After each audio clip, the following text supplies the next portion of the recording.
Hi, my name is Becky, and I am a teacher in District U46, which is in Elgin. My school is in Bartlett, Illinois. And I was asked to do this by a friend of mine that I used to teach with.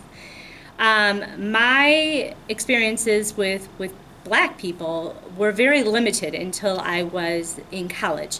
I grew up in a very, very small town in southern Illinois, and the town that I grew up in, it was all white, pretty much all white and all Catholic. So I really had no experience. It was very sheltered. I would see black people when I went to the mall or went to museums or went into St. Louis, but that was it.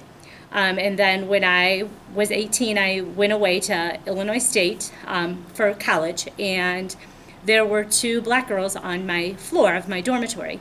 And they were juniors, and I was a freshman. I was very, very afraid, and they were like the two nicest people that I think I'd ever met in my life up to that point, because they didn't know me at all.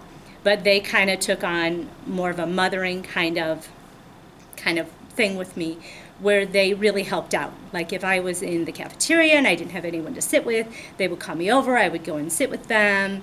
If I was homesick, I could go in and talk to them. If I didn't know what to do about anything, I could go and talk to them. They were so very, very kind. So I finished up my experience with ISU and then got to where I was student teaching, and I decided that I really wanted to teach in the Chicago Public Schools. So I student taught in Chicago Public Schools. My student teaching experience, I was at a magnet school on the north side of Chicago, and it was very diverse ethnically. And there were black kids in my class. My cooperating teacher was a black woman, very educated, very kind. So it was still a very positive experience. After I graduated, I was a substitute on the north side of Chicago, but then got a phone call that they needed a full-term sub on the south side of Chicago in the Englewood neighborhood. So I took the job because I thought, hey, I need a teaching job. I'd like to work full-time. So I went into Englewood to Oliver Wendell Holmes Elementary, and I was teaching second grade. And there were a few white teachers within the building, but all the teachers, the black teachers, the white teachers, everyone was very accepting. The principal was a black man, the assistant principal was a white man, both very kind, very nice people. But what surprised me were the kids. The kids thought, I remember them saying, you don't like black kids. And I'm thinking, why are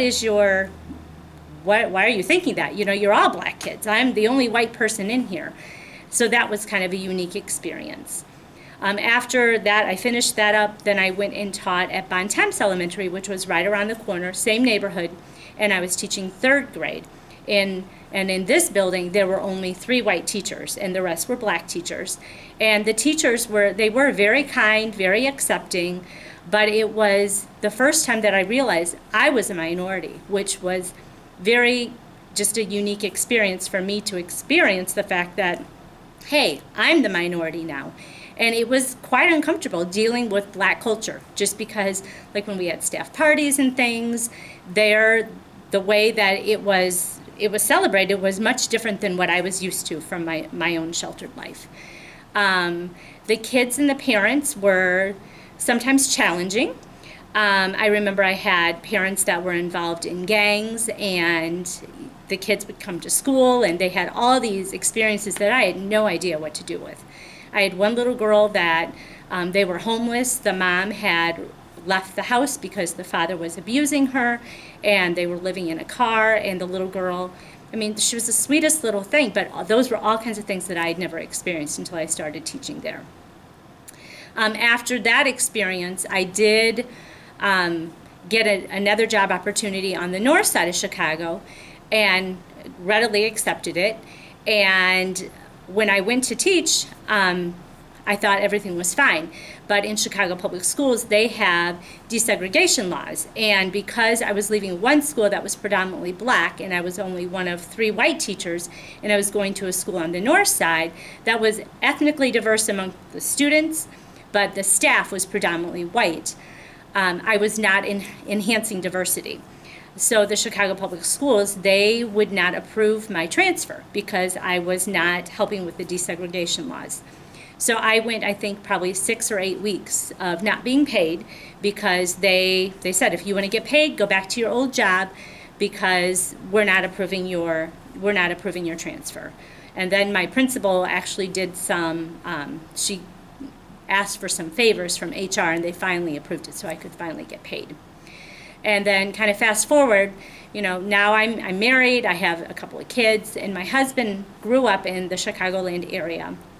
But when we had kids, we wanted them to kind of, I know not seeing colors seems kind of weird because it is part of who you are, but we wanted our kids to grow up not judging someone by the color of their skin. That whole Martin Luther King, I hope my children get judged by the content of the character, not the color of their skin. That was something that really resonated between my husband and I. So we've tried to raise our kids in a diverse community. My daughter in high school now, she is actually kind of a minority. Her school is predominantly Black and Hispanic with some Indian population. But she is more of a minority, and she does recognize that. But as a parent, you really don't know. Am I doing the right thing? Am I not doing the right thing? Are my kids getting it? And both my kids have a wide range of friends, a diverse group of friends. But what kind of made it finally kind of think, yeah, I think they got it. We were at the mall, and we were going to purchase whatever at the register. And you know how they always ask you, was anyone helping you?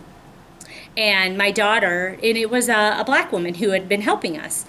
And my daughter didn't say, oh, the Black woman at the front of the store. My daughter said, oh, the woman in the front of the store that's wearing the pink shirt. That's who was helping me. So that's kind of, as a parent, that's when it finally clicked that I'm like, okay, I think maybe we're doing it right. So those are my experiences.